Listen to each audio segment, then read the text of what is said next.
మన నిన్న మొన్న చెప్పుకున్నాం మెల్లగా కేటీఆర్ లా మారుతున్న హరీష్ రావు అని. ఎందుకంటే ఆగమాగం అవుతుండే, ఈయన కూడా ఆగమన పడ్డాడు అని చెప్పేసి. ఇగో ఈ సినిమాలకు సంబంధించి సస్పెన్స్ థ్రిల్లర్ లా మారుతుంది సచివాలయం. అక్కడ షాక్ ఒకళ్ళది, విధులు నిర్వహించటంలో ఒకళ్ళు, జీవోలు ఇచ్చటం మంత్రిగా చేసినావు, ఎమ్మెల్యేగా చేసినావు, ఒకళ్ళ శాఖకు సంబంధించి ఇంకొకరు జీవో ఇస్తారు ఎవరైనా?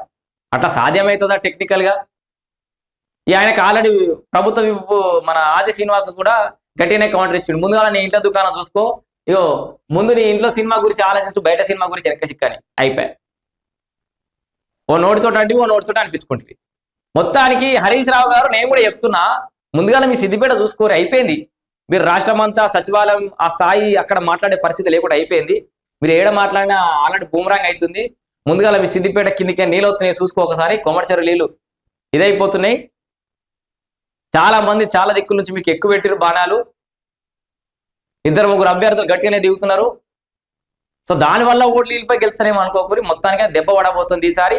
మీ నియోజకవర్గాన్ని కాపాడుకోవడమే మీకు శక్తికి మించిన ప్రయాస కాబోతోంది. ఆయాస పడబోతున్నావు. ఇక ఆగమాగమై గాయ ఆ ముచ్చట్లు ఈ ముచ్చట్లు మాట్లాడి కింద మీద పడకూరి. అండ్ హరీష్ రావు అనుచరులు పాప కవిత గురించి మొత్తం చెప్తా ఉన్నారు.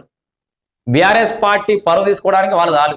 ఎందుకంటే మా హయాంలో మా ఎమ్మెల్సీ, మా బాపు కేసీఆర్ గారి అధినాయకత్వంలో, మా హరీష్ అన్న గారి అడుగుజాడల్లో మా అక్క కవితక్క కూడా మస్తు అవినీతి చేసిందని వాళ్ళే బయట పెట్టుకుంటారు.